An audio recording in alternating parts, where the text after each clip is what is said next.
350 वर्षाच्या आधी दिल्लीच्या औरंगजेबाच्या लोकरीला लाद घालून कवी भूषण जेव्हा किल्ले रायगड येथे आले होते, छत्रपती शिवाजी महाराजांचा राज्याभिषेक करण्यासाठी आले होते, त्यावेळेला कवी भूषण यांनी असं म्हटलं होतं, काशी की कला जाती मथुरा में मस्जिद बसती, काशी की कला जाती मथुरा में मस्जिद बसती, अगर शिवाजी न होते तो सुनतिया सबकी होती, सुनतिया सबकी होती।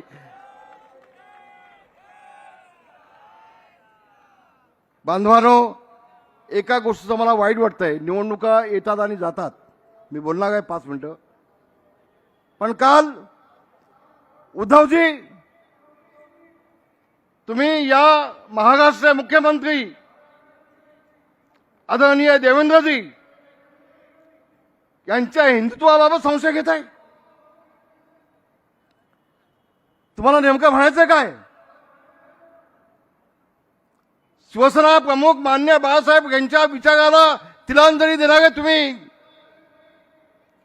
शिवसेना प्रमुख मान्य बाळासाहेब ठाकरे यांच्या हिंदुत्वाचं वाटोळं करण्याचं काम केलं तुम्ही। शिवसेना प्रमुख मान्य बाळासाहेब ठाकरे यांच्या विचाराचे बेईमानी करणारे तुम्ही, दिल्लीत जाऊन सोनिया गांधीच्या पायावर डोकं ठेवणारे तुम्ही,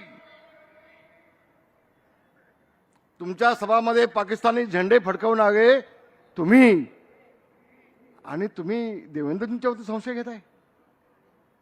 निवडणुका 2 दिवसाच्या असतील उद्धवजी, पण ज्यावेळेला तुमच्यावरती वेळ येते तेव्हा ते तुमचं पिल्लू आणि तुम्ही मग फुलांचे बुके घेऊन देवेंद्र फडणवीसांच्या कॅबिनेटमध्ये त्यांना भेटण्यासाठी कशासाठी जाताय, त्याचं उत्तर तुम्हाला आता द्यायला लागेल।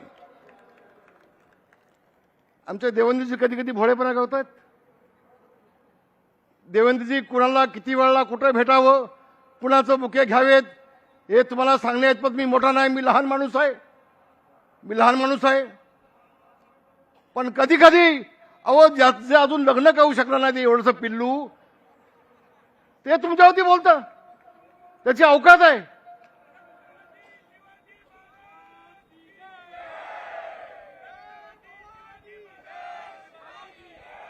अरे कुणी कुणावर बोलावं?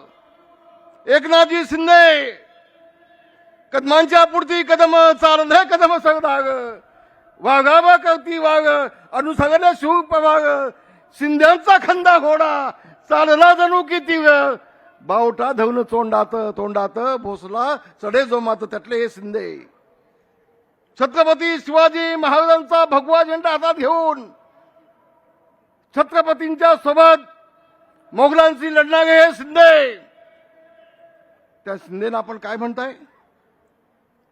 उद्धवजी मिंदे, याच मिंदेंच्या पायाशी तुम्हाला आल्याशिवाय तुम्हाला जमणार नाही, तुम्हाला राहणार नाही, तुम्हाला यावं लागेल आणि या शिंदेना तुम्हाला हजाजी करावं लागेल। अवमान एकनाथजी आपला नाही एकट्यांचा, या देशामध्ये जेवढे शिंदे आहेत या शिंदेंचा अवमान करण्याचं काम उद्धवजी आपण करताय। अगं जे मुख्यमंत्री झाले 2.5 वर्षामध्ये 2दा फक्त मंत्रालयामध्ये गेले, तुम्हाला जनाची नाही मनाची थोडीशी हवी।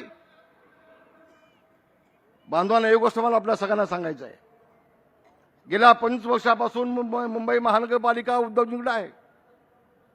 उद्धवजी तुमची 25 वर्षाची मागची भाषणं काढून बघा, पत्रकारांना माझी विनंती आहे यांची भाषणं काढा, आणि प्रत्येक वेळेला ज्यावेळेला मुंबई महानगरपालिकेची निवडणुका येतात त्यावेळेला यांचा एकच शब्द असतो की बांधवांनो मराठी माणूस जागा हो, आता मुंबई गुजरातला जोडणार आहे, मुंबई महाराष्ट्रापासून तोडणार आहे। हा एककर्मी कार्यक्रम फक्त उद्धवजींचा मागच्या 25 वर्षापासून आहे, एककर्मी कार्यक्रम। अनेक वेळेला सांगितलं, देवेंद्रजींनी सांगितलं, या देशाच्या पंतप्रधानांनी सांगितलं, आमचे नेते एकनाथजी शिंदे यांनी सांगितलं। अरे म्हटलं कुणाच्या संभाव्य पिढ्या कुणाचे बाप खाली उतरले तर मुंबई महाराष्ट्रापासून तोडायची कुणाची हिम्मत नाही, अनेक वेळा सांगितलं। पण झोपलेला जागा करू शकतो, झोपेचं सोंग घेतलं जागा करू शकत नाही। आता उद्धवजींच्या सोबत आले ती पोपटपंची राज ठाकरे, फक्त पोपटपंची काय नाही. अहो घास ठाकरे तुमचे 6 नगरसेवक यांनीच फोडले उद्धव ठाकरेंनी आणि घेतले शिवसेनेमध्ये घेतले ना. अहो ज्या उद्धव ठाकरेच्या या पिल्लू आहे पिल्लू पेगमीन याला घास ठाकरे तुम्ही निवडून दिलात. वळणीमध्ये तुमचा उमेदवार उभा केलाच नाही, तुम्ही निवडून दिलात. पण तुमचा जेव्हा मुलगा उभा झाला त्याला याला पाडण्याचं काम राजकीय दिशा गाडण्याचं काम या उद्धव ठाकरेंनी केलं. अहो घास ठाकरे जनाची नाही मनाची थोडीच ठेवा, थोडीशी ठेवा ना. काय चाललंय तुमचं. एक सांगतो आज मुंबई तुम्ही लुटलीत. तुम्ही सांगा तुमच्या वचनामध्ये 25 वर्षामध्ये मुंबईसाठी तुम्ही काय केलं. एकच काम केलं. 25 वर्षामध्ये मुंबई मधला माझा मराठी माणूस, 25 वर्षामध्ये माझा लालबागचा मराठी माणूस, माझा गिरणगावचा मराठी माणूस, माझा दादरचा मराठी माणूस हा सगळा मुंबईच्या बाहेर तुम्ही घालवलात. कल्याण डोंबिवली अमरनाथ सगळा माझा मराठी माणूस तुम्ही घालवलात. उद्धवजी तुम्ही बाहेर घालवलात. आणि आता मराठी माणसाला हाक घालायला लाज वाटत नाही. काय केलं तुम्ही मराठी माणसासाठी. मराठी माणसाला उद्ध्वस्त करण्याचं पाप केलंय उद्धवजी. आज तुम्हाला मी दाव्याने सांगेन उद्याच्या निवडणुकीमध्ये हाच मराठी माणूस तुम्हाला राजकारणातून कायमचा उद्ध्वस्त केल्याशिवाय घडणार नाही हे सांगण्यासाठी तो उभा आहे, सांगण्यासाठी उभा आहे. होय बांधवानो. शिवसेना प्रमुख मान्य बाळासाहेब ठाकरे यांनी मराठी माणसाच्या न्यायासाठी झगडणारी शिवसेना या घोषवाक्याने शिवसेनेला जन्म दिला. शिवसेना प्रमुख जन्माला आले नसलं काय झालं असतं. अभिमानानं सांगतोय आज मराठी माणूस मुंबईत नाही, महाराष्ट्रात नाही, देशात नाही, 7 समुद्राच्या पलीकडे ताठ मांडून जगतोय. तो फक्त शिवसेना प्रमुख मान्य बाळासाहेब ठाकरे यांच्यामुळे जगतोय. असं म्हटलं तर मी चुकीने असं मला वाटणार नाही. तुम्ही काय केलात. त्यांचा मुलगा म्हणून तुम्ही वाटोळ करून टाकलं शिवसेना प्रमुखांच्या विचाराचं.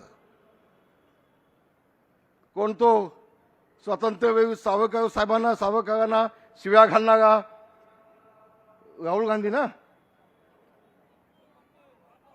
पप्पू चप्पू 2 पप्पू एकत्र येऊन एकमेकाला मिठ्या घालतात. अरे हिंदू तर तुमचं तपासला पाहिजे, देवेंद्रचं नाही. तुमचं तपासायला पाहिजे. तुमच्या सप्पूचं पप्पूचं तुमचं हिंदुत्व तपासायला पाहिजे. लाज वाटत नाही. लाज वाटत नाही. आणि म्हणून एका गोष्टीचा मला अभिमान आहे. काल त्यांनी भाषणामध्ये सांगितलं हे व्यक्त सांडलंय आणि म्हणून मुंबई मिळाले. होय मान्य मला. 105 हुतात्मे झालेत मुंबई मिळण्यासाठी. याची आम्हाला आठवण आहे. 105 पैकी 70 मराठी माणसं हे गिरणी कामगार होते.